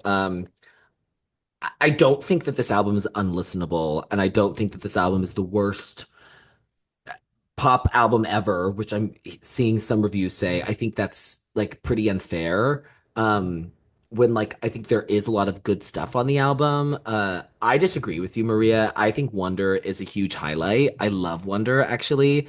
Because there's a tradition in pop music that I really love of when pop stars, specifically female pop stars, become parents, their next album, they have a song dedicated to their child. And like I think a lot of people don't like these songs. I think they tend to kind of find them a bit maybe cloying or like cheesy. So I'm referencing songs like Little Star by Madonna off of Ray of Light or Blue by Beyonce off of Self-Titled, Sweetest Devotion by Adele off of 25. I am very sentimental and like it's kind of hard for like if something's too cheesy for me, then it's like cuckoo buku because I am okay with like that kind of earnestness. Like earnestness doesn't normally make me wince. Um, and I find Wonder actually to be a very successful addition to that kind of tradition of pop music. The moments on the album to me that are most successful are when the moments in the album that feel very warm and that feel celebratory and that kind of lean into this like fulfilling sense of love and joy that I think that has been present in her life the last few years. So Wonder is an example of that. All the Love is an example of that.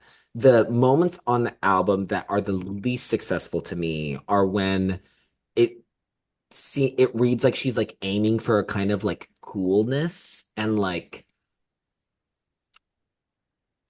abstractness lyrically and musically that just doesn't really congeal for me. Gorgeous is baffling to me. Artificial is baffling. Drew, I know you love Gimme Gimme, but I'm really having a hard time with that one. There's just a lot of moments on the album where I'm like, I don't know what the song is about. Like, I don't like Gorgeous to me is like almost like it's like nonsense. It's like it's hard to parse out any kind of meaning from it. And like it doesn't help that like I do not like Kim Petras at all.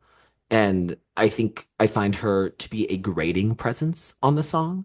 But there's just moments where I'm like, I just am really confused where we are. But then, like Maria said, you're listening to the album and then like the chorus of Crush will come on. And I think that's a very successful chorus. I really, really like the melody of that chorus.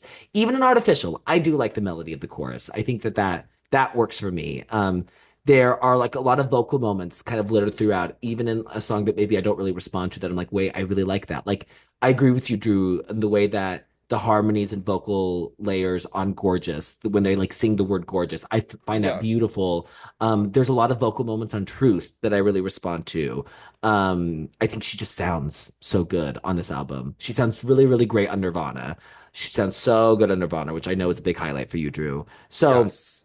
I just think that like, is this an album that is entirely successful? No. I think it is misguided. Um, I think that it's not leaning into the things that make her special and the things that she's the best at. But I don't think it's some kind of like huge waste of space that a lot of people think that it is. And I think that's more a reflection of this backlash that she's accumulated over this era, um, which is kind of its own separate thing. I think that there are things here. I don't really see this being an album that like I revisit a lot. Um, Besides maybe like a few moments. Wonder to me is like a discography highlight, I will say.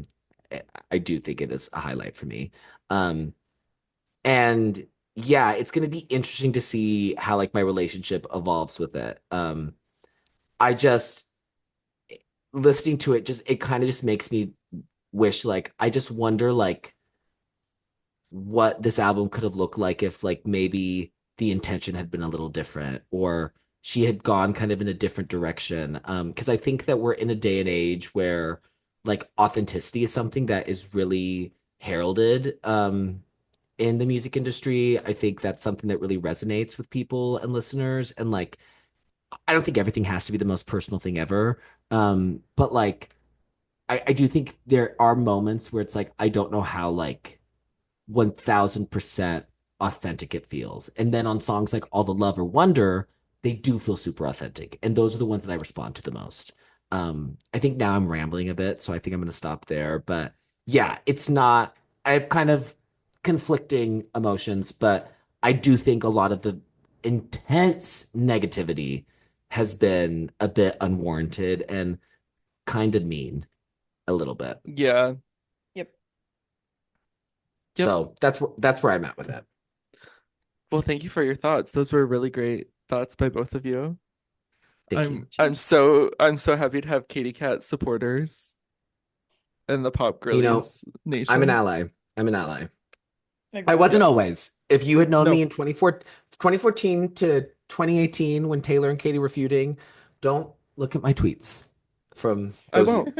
You know, I because won't. you're probably not going to find a lot of nice things. No. And that's okay. Um, but yeah, so the impact obviously was not, it's not there yet. The negative, it's all negative. Well, But yes. hopefully moving forward, maybe we'll get a really good tour out of it. I know she like some people have already rumored that she's booked Madison Square Garden for next summer. So hopefully maybe you'll see the Pop Girlies go to the 143 tour. I'm interested to see what that looks like with the performance of the album commercially, but we'll see. Um The other thing I think going forward that I want from her, besides like obviously I want her to return to the kind of songwriting that I think suits her more, but I also don't think she should wait as long to like make albums because Agreed. I think that like the 4 year wait in between this and Smile, and then like the 3 year wait between that and Witness, and then the 4 year wait between Witness and Prism, like I just think the longer you take time off, the higher expectations become. And I think that since this didn't go the way that everybody wanted it to go, I think it would be in her best interest to like bounce back quickly because I think Yeah. it will. I think people will receive it a lot better if like, okay, like she took our notes on 143 and she came back with something else, and like, you know, that's what I want. I don't want her to take another like 4 years to make Yeah. something. I agree. I agree with that. So yeah, I think I think, does anyone have anything else they wanted to share? Okay, cool. So we can do like the Holy Trinity and the What's Your Me. Yeah. Maria, what's your Holy Trinity? Okay. So, Holy Trinity for me is going to be number three, Truth. Number Ooh. two, Okay. Crush. Number one, Lifetimes. Lifetime's definitely my favorite. I mean, I really enjoy how it kind of sounds um like a like it sounds like it's the kind of song that sounds like you're on vacation, like you're on the beach. Yeah. It's like it's got that like coastal kind of like vacation house kind of moment with the very like clangy piano that's in the background of it. Like I really resonate with that. So Go so hard in Scarlet as well. it was really fun in Scarlet, so shout out. But yeah, like that kind of like house vibe is definitely my favorite. So that's the song that I had the most fun listening to. I already know I liked it since it was the second single. But yeah, that's my Holy Trinity. Should I say my me or are we gonna wait? Should we do the me too? Whatever you want. Do yours. Yeah, Captain the ship. let's do the me. Do the me Okay. as well. So if you can believe, my me is artificial. Why you so? Why you so? Why you so? Yeah. And like with what Levi said though about like the mixture of songs that are really authentic versus songs that feel like why are they here? This is like the moment where the 143 motif doesn't connect with me and I don't understand why the song is here. So that's my feeling. Yeah. Yep. So yeah, there we go. Levi? Truth is a really interesting one, that we haven't Yeah. really talked about at all. I that Um, was unexpected for me, Maria. I Yeah. do we think it's about Russell Brand? Oh, I don't Oh, know. Like, do we think it's a I throwback? I haven't thought about the lyrical meaning of truth, to be Oh, right. honest with Okay, you. cool. Okay, cool.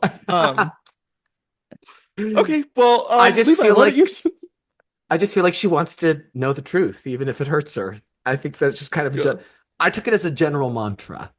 Um, but that was just me, I guess. So my Holy Trinity, my number three is I'm his, he's mine. I just think it's really fun and silly. I love the chemistry between Doechii and Katy, like I said. Was never expecting that to be in my Holy Trinity because upon the low quality snippet, I was like, oh my God, Mozart is ashamed of the state of music. But actually, he's bumping in his little coffin because it's fun. My number two is All the Love. I think it's really sweet. There's lyrical moments on that song. I like the poetry in every moment, imagery of that. I think her voice sounds really good. That production like feels a bit like textured in a way that some of the other songs don't. I like where it comes in on the album. And then yeah, my favorite is Wonder. I just found Wonder kind of to be profoundly moving. I get why people don't want to respond to it because like the auto-tuned Daisy Dove Bloom, her 4-year-old daughter, her vocals. I get people not responding to that, but I found it to be very moving. Um, and it is also the only one without Dr. Luke, which I just think is funny that my Yeah. favorite song is, and that's not even because of that. It just happened to be that. So that's my top three, my Holy Trinity. My me, Artificial was really in the running. Artificial wanted to be my me so bad, but I just can't give it to anything other than Woman's World. Because if we're sticking into the original kind of intent of me, me was a not only horrific song, but a colossal misfire of a lead single. And to me, I had to honor the Yeah, to honor me, legacy hee of hee, me. hoo hoo Yeah, hoo. in honor of me, hee hee hoo hoo hoo, I had to do Me World because it Me world. I don't get what it's doing here. That's an album. It's like, why are we here? What's going on? Why are we talking about sexy and confident? I don't understand any of it. It But doesn't she's a sound flower and she's a thorn. it doesn't sound Right. good to me, any of it. And like with Artificial, like I do, maybe I'm crazy, but I do see something in the chorus of Artificial. I kind of see where she's going, and I wish that had just been the vibe of the whole song. Uh, Women's World is just baffling to me on every level. I don't know why it was written. I don't know why it's on the album, and I don't know why she was possessed to release that as the first single. It doesn't make sense to me. So yeah, that's my me. Cool. Um, Great. um, so my top three, or my holy trinity, my number three is a song that I don't think any of you like, but it is "Gimme Gimme." I Mhm. was, That's so crazy. I think what I like so much about it, and I did not like the snippet, and I think that might be part of it, because I You had like think low expectations. I had very low expectations, but I'm gonna be honest, I love how silly it is. Like it's just so funny to me. The kitty kitty wanna come party tonight line You really cracks like me Kitty up. Kitty, come party tonight. You Um really like that line. and I think hearing that at a bar would be like the most fun I've ever had in my entire life. I just love listening to it. I think the beat is really fun too. Entire life. Yeah. Got it. It And also, the Mama thing, I hate 21 Savage's verse. It sounds 21. so phone. He Yes, sounds like he's I being held at gunpoint to do it. Like he does not sound happy to be there. He doesn't sound like he wants to be there at all. And so it's already like I'm already not loving where we are. She's singing to me about damn centipedes, which I don't want to know about any damn bugs. And then he's coming on comparing himself to Amazon. No, I don't want it. yeah. Wait, I feel like we should all go place Amazon orders right now. What do you guys think? Who's Jeff Bezos? Oh, Drew, do we want to expose that lore to the podcast community? No, let's You just just said say it. You just said it. in 2020, right before we got sent home, Levi and I were in a college class together, and I didn't know who Jeff Bezos was. And And we were in the I, middle of we had a guest speaker as a philosophy class, ethics class. We had a guest speaker come in, and we were talking about like if it is possible to be an ethical billionaire and if billionaires are inherently bad. And Jeff Bezos dominated the conversation. We were front row. I was a teacher's pet. And Drew leans over to me and goes, "Who's Jeff Bezos?" And I did not handle it subtly. I think I screamed, agreed. "You don't know who Jeff Bezos is?" Um, Yeah, which you screamed. to be This was fair, before 143. If the Amazon lyric would have been out, I would have known who Jeff Bezos was. yeah, you would have, um, yeah. I'm happy that you love Gimme Gimme though. I mean, I'm No, happy that it has a fan. yeah, I really like it. Yeah. So sorry. Um, so my second is Wonder. I love Love Wonder. it. I love the bridge, and I love I the love the bridge. Daisy, don't let anyone say you're just a little weed. I know. Oh, And then you're I love kidding? the follow up, the Stay Joy, Beautiful Boy. I think it's very, very Yes. sweet. And like maybe I'm reading so much into it, but like I just like want like little boys to be like raised with like compassion and like love that like I think a Yes. lot of like boys don't get like raised with that. They get expected to be like so tough and like I just want to tell little boys like it's okay to be beautiful. Like you're stay beautiful, stay joy. I don't know. Yeah. I Maybe wish I'm she would have projecting. Maybe that's what I'm I doing. I love what you were saying about like specificity in lyrics. I think if she would have used that kind of specificity that she used in Wonder with like the Agreed. relationship stuff, I think it would have been more successful like in songs. Like even I love All the Love, and that's probably on like the cusp of being in my top three. But I think honestly like more specificity could have been like an album highlight, like Yeah, I discography agree. highlight. And I think that's why like Wonder like because coming at the end of an album that like doesn't really get specific, it having such a specific like thing to say Yeah, and like it being so like intentional, I just think it makes kind of its impact even higher than what it would have been. totally. And then my number one is Nirvana. To me, Nirvana is a discography highlight that none of the pop girlies have mentioned. I mentioned it. I said her voice sounded good on it. Um, I Maria, listened to it. thoughts? I listened to it. You're not taking me to Nirvana. Maria, show me Um, that you want to take me to Nirvana. how? Okay, great. So when Nirvana plays in Scarlet, when Bryce plays Nirvana in Scarlet, you have to go to the bathroom because you don't get to enjoy it. Deal. The law. And Brandon I'm Johnson gonna just signed tell it him into law. no Gaga tonight. Girl. But anyway, no, Nirvana is like I can't stop listening to it. I love it. And I've loved it since the snippet too. Um, I just think she sounds so great. I love the beat of it. I love the chorus. I love everything about it, to be honest. I wish the whole vibe of the album would have had like there's like Levi, you're talking about like a coldness to it. Is that like is Nirvana kind of where the coldness was like annoying? No, gorgeous is like Oh, the okay. Because to gorgeous. me, there's like a mysterious clubby vibe to Nirvana that I love. It's kind of like the only song to me that feels that way.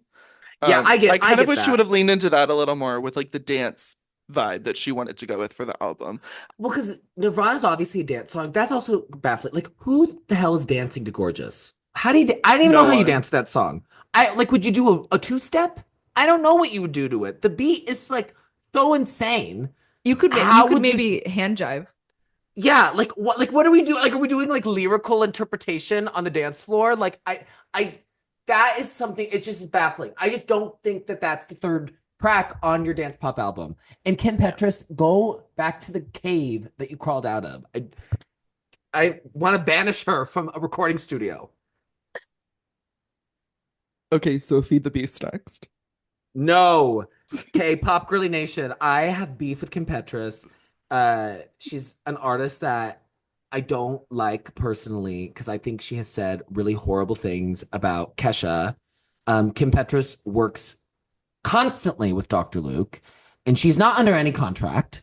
And she has alluded to Kesha being like a liar, and I don't fuck with that. And I hate that like this is our representation of like trans women because I think that trans people deserve a better representative than Kim Petras. So that's my soapbox. Thank you for coming to my TED Talk. Kim Petras, you're not welcome here. Well, that's great because she did ask me to be a guest on next week's Right. episode.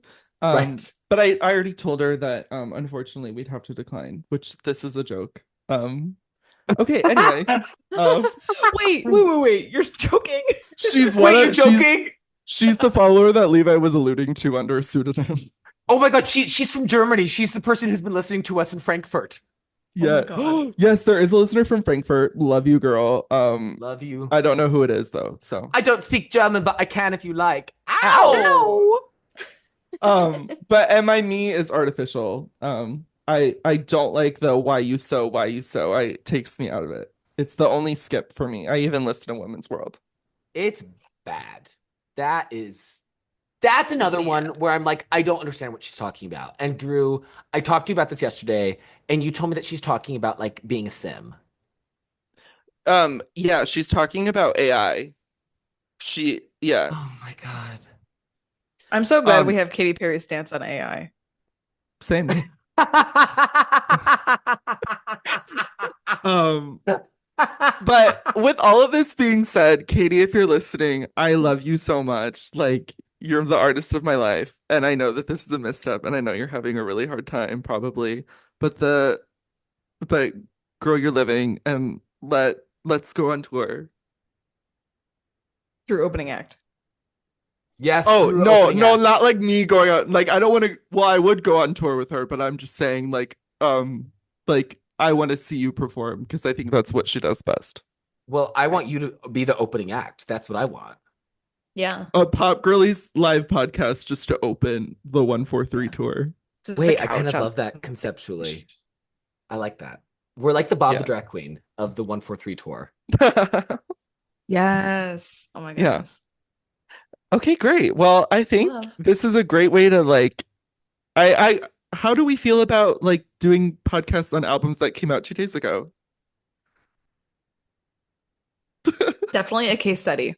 Okay, cool. Yeah, I Right, mean, well, sure. I also think that like this one is just like there's so much attached to this one. Like, Yeah. I think going forward, like I don't think that most of the albums that we do that are going to be like just released are going to have this kind of level of like vitriol like slammed Yes. at them. Because I appreciate this being kind of like a time capsule of what we felt in this moment right when it was released. And I actually think it's going to be good that this is coming out a few weeks after the album had been released because I hope that people's like emotions calm down a bit and people can return to this album with maybe a fresh pair of eyes. Yes. Calm So down. yeah, It's Katie. sure. What's Okay, that? cool. No, I was just being crazy. Oh, Okay, shit. Okay. great. Maria, do you want to give the Pop Girlies Well, a we hint we of have to go into our utensils, do we not? Of our Oh, numerical scores. you're Drew is right. trying to skip the stores. Hmm. Girl, he's scared. He's Well, nervous. mine's definitely going to be the highest. So, Let's let's start with start you. negative. Oh, No, let's start with you. Let's start with let's you. start with you. Let's start with you. We Girl, always start with you. We always start with you. Drew okay, Fork, Drew Maria Spoon, Fork. Levi Knife. Drew Fork is a 7.9. Same thing that you gave to our pop. Yep, Did I just trigger Got it. you, Maria, with that? I'm just gonna have to let that sink in for a bit, but sure. Maria Spoon. Maria Spoon. Um, um, I'm gonna say, Now, let's say let me just preface. You liked a couple of songs. yeah, I liked a couple of the songs, so I'm gonna say 4.3. And I'll be honest. I You've don't been see honest. myself coming back to an overwhelming majority of the songs. So I feel like I would have a hard time putting this above a 5 if I'm not going to return to a lot of it after like sitting with it for a bit. Is that fair? Is that fair? It's your score, and that's what it is. Thanks. Levi So Knife. Ooh, Levi Knife is gonna cut the tension in the Zoom call. Um, yeah, so I think I'm somewhere between you guys. I've been really struggling actually with coming up with the score because I think I have a lot of kind of 1.43. could you wait, maybe that's what the Pitchfork review is gonna be. Did I just manifest that? I'm so sorry, Katie. Could you imagine if that's what they do? I Wait, would be so scared for do her. you know that is there going to be a Pitchfork score? Yeah, so the way that they normally release like for like major like kind of like pop releases, it either will come out on that Friday that the album gets released or it will come out on the Monday. Um like for Taylor, everything all of her scores are always released like the following Monday. Um so that's kind of like normally when they like publish the most like high profile stuff. So they reviewed Woman's World. So I'm guessing Yeah, that they they're going to hated be it. reviewing. They did not like it. So I'm guessing that they'll be reviewing 143 as well. Could you Okay, so imagine like 9.9? it gets a 10. No, they're jumping on the hate train. Yeah, they have their they're intern review it and they love it. yeah. Drew's the Could you intern. imagine? Like it would be Uh, the funny. I think it would be the funniest thing. Maybe they will do it because they do a lot for attention. So maybe they will do it, but I feel like they're just gonna have a really bad score for even more yeah, attention. that's what I think they'll do, unfortunately. Okay, I think my score. I think I'm gonna be giving it. So I think I liked it more than Maria a bit, and Boots. so I'm kind of okay. I'm working this out verbally, so I'm not. It's not in the four Let's range cross for me. multiply. Long It's division. it's not in the four range for me. It's also not in the sevens range for me. Like Drew, I'm gonna give it a, and I'm trying to keep it in context with like other Katy albums. Yeah, because I'm gonna where does it rank for you on Katie's discography? So like Prism, I Teenage Dream, one of the boys above it, obviously. Do you like it better than yeah. Witness and Smile?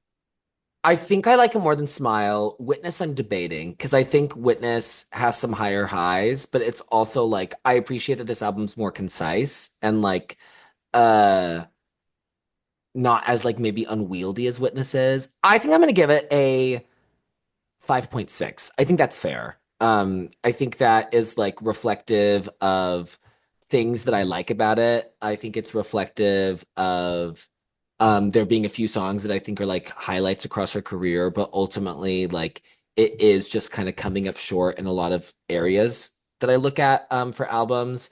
Um but like it's still like over half, so like it's like above average, which I think is kind of how I feel about it.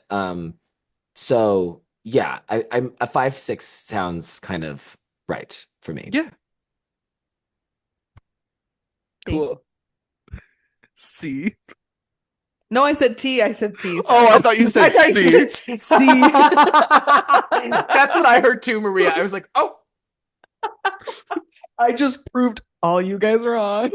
I'm like, C. All I'd have to do is turn on my phone to see all of the lower ratings. Yeah, I imagine. mean, Maria and I's scores are both above like what the Metacritic is. Yeah, Yep. yeah. It's Because just, it's like, I mean, the critical reviews are Like like that's it's insane. like I don't think that this is like something that like exists within the three range because I think for that to be the case, like I think that like her vocals need to be like bad. Like because like looking at it, like I think she sounds too good for this to be something that's like a 38 or like a right, 3.8. Like right, she right, right. sounds really, really good in this album. Oh, and the other thing I wanted to highlight, I didn't highlight this. You have to give credit for the attention of thought that was put into the transitions. The transitions Yes, are really, really, I think they're really, really great. And Yes, that requires a level of like attention to detail and planning that something that exists within the three range wouldn't have. So totally. does that make sense? Like there's a cognitive yes, dissonance there a bit. Because like yeah, obviously this was something that had thought put into it and I don't know if the 34 really reflects that. Like on Wikipedia right now, it says that it's the lowest female album of all time on Metacritic. Yep, it is. like, come on, come on. I Yeah. can think of albums by women that I like less. Oh, totally. I Witness and mean, smile. Well, there you go. Kim Petras' discography. Feed the beast. Um, yeah, I don't know. So yeah, 5.6, I think it's like I think that is fair. Um, it's also Hmm. higher. I'm looking at the this reviews and ratings on like the critical reception part of the 143 Wikipedia page, and 5.6 is higher than any of the ones that are Well, and listed. it can be a miss for you without being like to me it's not the critical reception of it, it's not even like explaining that it's a miss. It's like explaining that this is just something that you shouldn't listen to. It's horrible. Yeah, Like I've they don't I've even been go into why it's a miss, really, for I've been me. looking at some of the reviews. I think some reviews are really well written, even if they are like negative, but then some kind of do feel like a dog pile. And that's like a similar thing that obviously not on this scale, but like happened with Tortured Poets earlier this year. I think a lot of Yes. those early reviews really weren't about the album. They kind of were about like things that existed outside of the music. They were more about the persona and who she's been dating and all of that stuff. I don't really feel like a lot of those reviews were really in touch with what the album was or were really trying to understand what that album was doing. And I kind of feel a similar way about this. I do think that there are some negative reviews that are fair and like are really well written. There's a Slate review that is pretty negative. Drew, I wouldn't read it, but it is very well written. It's by one of my favorite like kind of culture writers, Carl Wilson. He's a really wonderful writer. I don't always agree with him, but he's very, very good. But like the variety, I didn't like the variety review. No. I felt That's like the that only one I one. read. I felt like it was kind of mean. Yeah. I thought like it was like not really about the album. Yeah. I hope she doesn't read any of it. I hope to God they're not letting her. Yeah. Yeah. But I mean, that would be hard. That would be really, really hard. yeah. Well, I mean, 143, guys. Taylor almost like died because she wasn't nominated for a Grammy for Reputation. Like, what would she do if she got a 38 on Metacritic? yeah, imagine Women's World Record of the Year. Like it winning? Silence. No, I was quiet because I was imagining. I was here. We were imagining. We were living in that world. It took a lot of conjuring to try to come up with that reality. Yeah. Well, maybe next era we can see a Katy Grammy return. Let's do it. Famously, I genuinely think that if she surrounded herself with completely different people, like kind of what she did with Never Really Over, but like the media gave her a chance, that she could have this comeback that she's been hoping for. I think I think she could have done it with Never Really Over. I think they just kind of dropped the ball. I think they didn't invest enough in it. I feel like they wanted something that was like straight out the gate initial success, and like that to me is a song that like you could have been promoting at pop radio for like 6 months, and like it slowly like Yeah, builds up. Like I think they wanted it to like debut at number one, which just like wasn't going to happen coming off of Witness. Yeah, I kind of think her team needs to go. I don't think her team is have I has her think I best need to be on interests. her team. I do too. Correct.